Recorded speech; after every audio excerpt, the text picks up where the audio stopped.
La capitale ukrainienne a de nouveau été visée par l'armée russe. 7 personnes ont été blessées dans les explosions.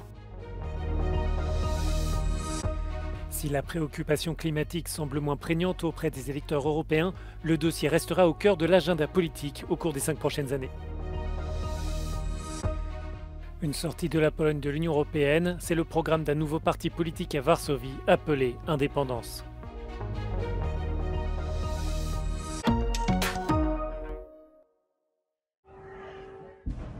La capitale ukrainienne, de nouveau sous les bombes. Plusieurs explosions ont été entendues ce lundi matin dans le centre de Kiev, des attaques qui ont fait 7 blessés. Plusieurs immeubles résidentiels auraient également été touchés par les explosions. Ces derniers jours, l'armée russe a multiplié ses frappes aériennes sur la ville. Certains des dégâts causés par ces missiles ont été filmés par le maire de Kiev, Vitaly Klitschko. Черговий прояв тероризму зараз Печерський район міста Києва. Ми бачимо учбовий заклад, який знаходився за мною, зруйнованим вибухом. Одночасно пролунала повітряна тривога і відбулися вибухи. Це означає, що була задіяна балістична зброя. Le sud du pays a également été visé par l'armée russe. C'est le cas notamment de Mykolaïv, où 11 personnes ont été blessées, et Odessa, où certains quartiers sont désormais privés d'électricité. L'armée de l'air ukrainienne a indiqué avoir abattu 18 missiles et 25 drones explosifs lancés durant la nuit. Après ces frappes, le président Zelensky a déclaré que le pays avait besoin de plus de systèmes de défense aérienne.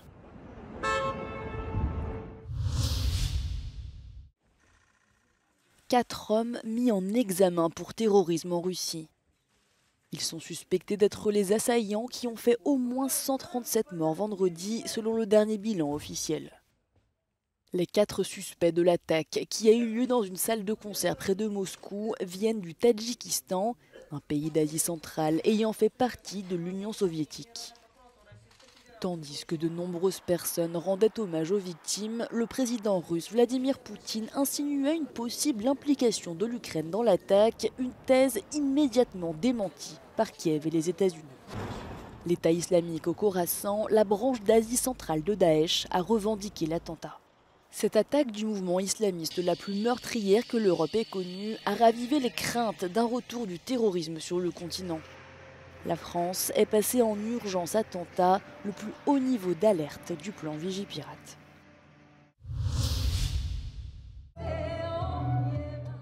L'opération Force Alliée a 25 ans. En Serbie, de nombreuses personnes se sont rassemblées pour commémorer le début de la campagne de bombardement de l'OTAN le 23 mars 1999. À l'époque, les alliés occidentaux voient cette opération militaire comme nécessaire pour faire capituler la République de Yougoslavie durant la guerre du Kosovo. Mais très vite, l'OTAN est critiquée pour avoir agi sans le feu vert des Nations Unies. Des bâtiments tels des hôpitaux sont visés et entre 500 et 2500 civils perdront la vie, selon les estimations. Depuis, la Serbie a toujours refusé de reconnaître l'indépendance de l'État kosovar. À Belgrade ce week-end, certains Serbes ont brandi des symboles russes. Il y a 25 ans, la Russie avait clairement soutenu la Serbie face aux alliés occidentaux, critiquant ouvertement les positions de l'OTAN depuis.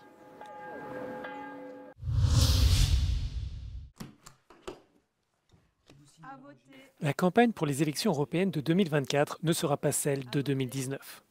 Si la question du climat avait dominé les débats il y a 5 ans, le thème n'est plus aussi porteur aujourd'hui. Selon le sondage Ipsos exclusif réalisé pour Euronews, la lutte contre le changement climatique est une priorité pour 52% des personnes interrogées. Pour 32% des sondés, le dossier est important mais non prioritaire. Selon cette même enquête, 54% des Européens estiment que le pouvoir d'achat est plus important que le climat. Malgré cette désaffection, la lutte contre le réchauffement climatique demeurera un axe prioritaire de la prochaine Commission européenne. Politically, the situation is going to be very different, but the climate issue remains a top issue for the European Union and for the world, simply because even if we are distracted, the climate crisis remains and will unfortunately roll out its impacts on Europe in the coming years as well.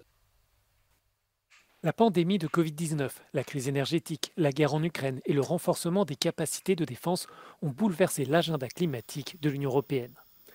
Toutefois, les urgences géopolitiques ne signifient pas la fin du pacte vert. Ce projet phare de la Commission va sûrement entrer dans une nouvelle phase au cours de la prochaine législature. Is not the environmental concern maybe the driver anymore, is more competitiveness, is more security. The good news is that the green agenda is for Europe good for both competitiveness and security, because for a continent like Europe that needs to import 90% of the oil and gas it consumes, green solutions are the way to become secure from an energy perspective and avoid the situation we have had over the last 3 years. And it's the way to structurally reduce energy prices moving forward for all citizens as well. Le pacte vert demeure l'une des réponses centrales pour renforcer la souveraineté européenne et réduire la facture énergétique. De plus, la lutte contre le changement climatique est une bataille de longue haleine pour laquelle les Européens doivent se préparer pour les décennies à venir.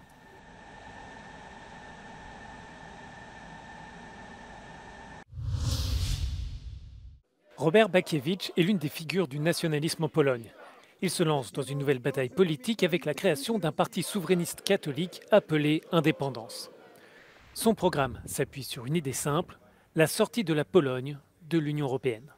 Unia Europejska dzisiaj jest obciążeniem, jest czymś passé, jest czymś bardzo nieperspektywicznym, czymś, co będzie obciążało naszą gospodarkę, czyli w sferze tej ekonomicznej, gospodarczej, materialnej jest to dla nas strata, a w sferze kulturowej jest to kompletne zniszczenie tego wszystkiego, na czym była oparta Europa. Pomysł wprowadzenia traktatów ewidentnie wskazuje na to, że takiego państwa jak państwo polskie w sposób podmiotowy, takie państwo nie będzie istniało. Le soutien à l'Union européenne décline en Pologne. Les analystes expliquent cette tendance par la controverse sur les céréales ukrainiennes, mais aussi à cause du précédent gouvernement ultra-conservateur dirigé par le Parti Droit et Justice. Because of lack of proper positive communication around the European Union. During 8 years, Poland had the anti-European narratives more and more happening in the sphere. If the government was using it for their failures, as well as there was more and more Polyxent being in the information space. That's why Europe is happening. Les Polonais ont pourtant porté au pouvoir l'année dernière une coalition pro-européenne emmenée par Donald Tusk. Depuis ce scrutin, le soutien repart à la hausse. Filozofią rządu pana premiera Donalda Tuska jest to, żeby jasno precyzować swoje oczekiwania i swoje racje wewnątrz wspólnoty, ale też potrafić zbudować sojusze wokół swojego zdania. Każdy, kto dzisiaj pyta o scenariusz wyjścia z Unii Europejskiej, niech sam sobie odpowie na pytanie, gdzie byśmy byli wobec wojny na Ukrainie, wobec agresji Rosji na Ukrainę, gdybyśmy dzisiaj jako Polska nie byli częścią Unii Europejskiej i NATO. Chociażby. The upcoming local elections on April 7th will already show which way polls want to go. Eurosceptic or Euro-enthusiast. Magdalena Hodownik for Euronews from Warsaw. Les autorités de régulation de l'Union européenne ont ouvert ce lundi des enquêtes contre Apple, Google et Meta pour non-respect de la loi sur les marchés numériques.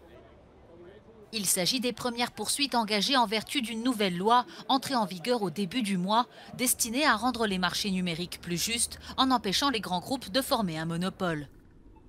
L'objectif principal est de les obliger à respecter un ensemble d'obligations et de devoirs sous peine de lourdes sanctions financières, voire du démantèlement de leurs entreprises. Des habitants de Vienne ont marché ce samedi contre le FPE, le Parti de la Liberté classé à l'extrême droite. Ce parti est en tête des sondages depuis plus d'1 an. À l'approche des élections européennes de juin et des législatives en Autriche de septembre, ils craignent qu'il ne fasse basculer le pays. Das ist die Partei, die am meisten hetzt, die unsere Demokratie aushöhlt. Wir sind ja die Omas gegen rechts. Wir müssen einfach zusammen an einer Lösung arbeiten und nicht sagen, Remigration und Ausländer raus. Von vielen geächtet, von genauso vielen gewählt. Die FPÖ kritisiert die gestiegenen Lebenserhaltungskosten und die zuletzt eskalierende Gewalt auf den Straßen Wiens und bietet eine Proteststimme gegen die Regierung.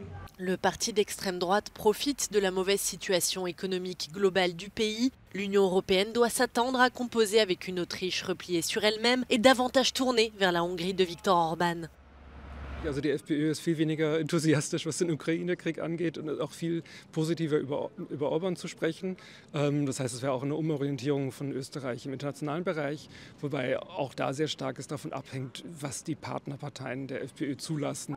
Selon les derniers sondages, le FPE remporterait les élections européennes de juin ainsi que les législatives de septembre. Ce score s'inscrit dans une progression globale de l'extrême droite mise en évidence par un sondage réalisé par Ipsos pour Euronews, publié le 19 mars. Le journal Le Monde et ses partenaires, le journal britannique The Observer et l'hebdomadaire allemand Der Spiegel, ont pu réunir pour la première fois des preuves montrant des interceptions en mer par la police française, alors que cela est contraire à la doctrine officielle. Sur ces images filmées par un migrant avec son portable, on peut voir un semi-rigide de la police nationale tenter de déstabiliser l'embarcation où il se trouve avec une trentaine d'autres migrants. Les forces de l'ordre approchent d'eux en créant des vagues. Les autorités françaises affirment que ces actions visaient à empêcher les migrants d'atteindre le large. Ils disent que le groupe a été secouru et les passeurs arrêtés.